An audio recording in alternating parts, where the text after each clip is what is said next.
Hello friends, તો સ્વાગત છે તમારું મારી ચેનલમાં. અને આજની આપણી રેસીપી છે વટાણાવાળા પૌવા.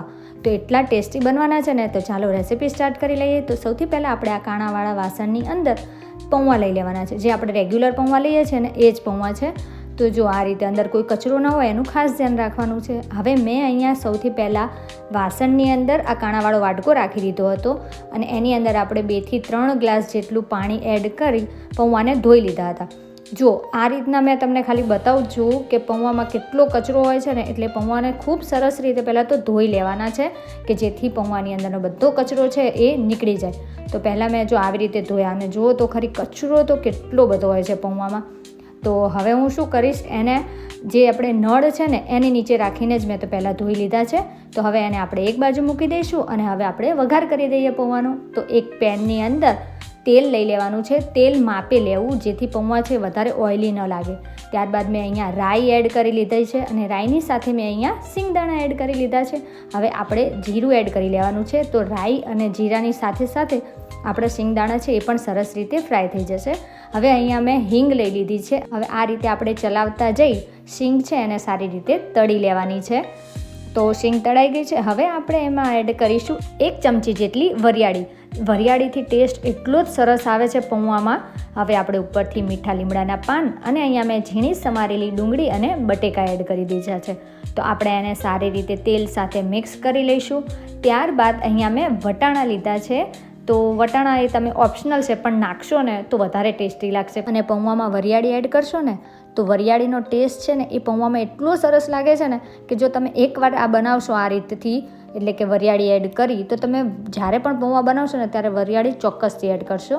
હવે ઉપરથી અહીંયા આપણે ઘરના મસાલા છે એ લઈ લીધા છે, જેમાં હળદર, ધાણા જીરું, મરચું અને મીઠું એડ કર્યું છે. મારા ઘરમાં શું છે કે પીળા પૌવા એટલે કે યલો જ પૌવા ખવાય છે. હું મરચું પાવડર જનરલી એડ કરતી નથી, પરંતુ મારી પાસે શું છે લીલા મરચાં નહોતા ને એટલે મેં લાલ મરચું એડ કરી દીધું છે, એટલે કે મરચું પાવડર એડ કર્યું છે.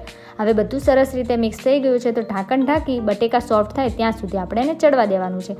તો થોડી જ વારમાં તમે જોઈ શકો છો કે બટેકા છે સરસ રીતે સોફ્ટ થઈ ગયા છે, એટલે કે ચડી ગયા છે.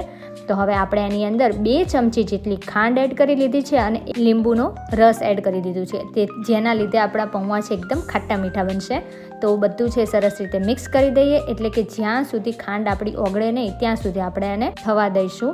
તો અહીંયા અમુકની કમ્પ્લેન હોય છે કે પૌવા છે બનાવ્યા પછી વધારે ઓઇલી લાગે છે અથવા તો એકદમ કડક થઈ જાય છે. પણ આજે જે પૌવા તમે બનાવશો ને એકદમ કડક નહીં થાય. તો આપણી ખાંડ પણ સરસ રીતે ઓગળી ગઈ છે. તો અહીંયા જો આપણા પૌવા છે એ પલળી અને સરસ રીતે સોફ્ટ થઈ ગયા છે. તો હવે પૌવા આપણે એમાં એડ કરી દઈશું. અને અહીંયા મેં પૌવાના ભાગનું મીઠું એડ કર્યું છે. આપણે જે પહેલું મીઠું એડ કર્યું હતું ને એ હતું બધા ડુંગળી, બટેકા અને એના ભાગનું. પણ અહીંયા આપણે પૌવાના ભાગનું પણ મીઠું એડ કરી દીધું છે અને સરસ રીતે આપણે પૌવા છે એને મસાલા સાથે મિક્સ કરી દેવાના છે. તો આપણા પૌવા તો રેડી છે, પણ હજી આપણે એને ચડવા દેવાના છે. અને પૌવા છે એ 10 કે 15 મિનિટ પછી પણ સોફ્ટ રહે એના માટે આપણે અહીંયા થોડું પાણી એડ કરી લઈએ. તો જો પહેલાં આ રીતે પાણી છે એનો છટકોરો મારી દેવાનો છે સરસ, અને ઢાંકણ ઢાંકી 2 થી 3 મિનિટ માટે ચડવા દેવાનું છે. તો જો 2 થી 3 મિનિટ બાદ આપણે ઢાંકણ ખોલી તો આપણે જે પાણી એડ કર્યું હતું એ પણ સરસ રીતે સુકાઈ ગયું છે. તો હવે ઉપરથી આપણે ધાણા ભાજી એડ કરી લઈએ અને પૌવા સાથે સારી રીતે મિક્સ કરી લઈએ. તો પાણી છાંટવાથી એ થાય છે કે પૌવામાં જે મોઇશ્ચર ઉડી ગયું હોય ને તો એ પણ આપણું સરસ રીતે જળવાઈ રહે છે અને એકદમ દાણો છે પૌવાનો એ પણ સરસ છૂટો અને ખીલેલો થાય છે.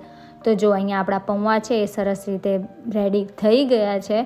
તો આપણે એને સર્વ કરી લઈશું. આ પૌવા છે મેં સવારે વહેલા મારા બાબાના ટિફિન માટે બનાવ્યા હતા, એટલે એને પહેલાં આપણે લંચ બોક્સમાં ભરી લઈએ. તો દેખાવે જો છે ને એકદમ દાણો છૂટો છૂટો અને સરસ. તો આમાં વરિયાળીનો જે ટેસ્ટ આવશે ને એ એકદમ અલગ જ આવશે. તો એનું લંચ બોક્સ ભરાઈ ગયું છે. તો આપણે એને લંચ બોક્સ આપી દઈએ. અને હવે હું જે ઘર માટે આપણે પૌવા ખાઈએ છીએ ને એ સર્વ કરીએ, કારણ કે શું છે મારા બાબાને છે ને પૌવાની ઉપર દાડમ કે એવું નથી ભાવતું. તો હવે અહીંયા મેં જે ઘર માટે છે એટલે કે અમારા બધા માટે અહીંયા પૌવા છે એને સર્વ કરી લઈએ. અને હું તમને ઉપરથી દાડમના દાણા અને સેવ છે, આપણે જે નોર્મલી જે સેવ આવે છે ને એ એડ કરી છે, પણ તમે એના બદલે રતલામી સેવ કે આલુ સેવ એડ કરશો ને તો પણ ટેસ્ટ એકદમ અલગ આવશે. તો રેડી છે આપણા બટેકા પૌવા, એ પણ દાડમ અને સેવ સાથે. આ તો ખાલી ગાર્નિશ જ છે. તો કેવી લાગી તમને આજની આ બટેકા પૌવાની રેસીપી? વિડીયો ગમ્યો હોય તો લાઇક, શેર કરજો અને મારી ચેનલને સબસ્ક્રાઈબ કરજો.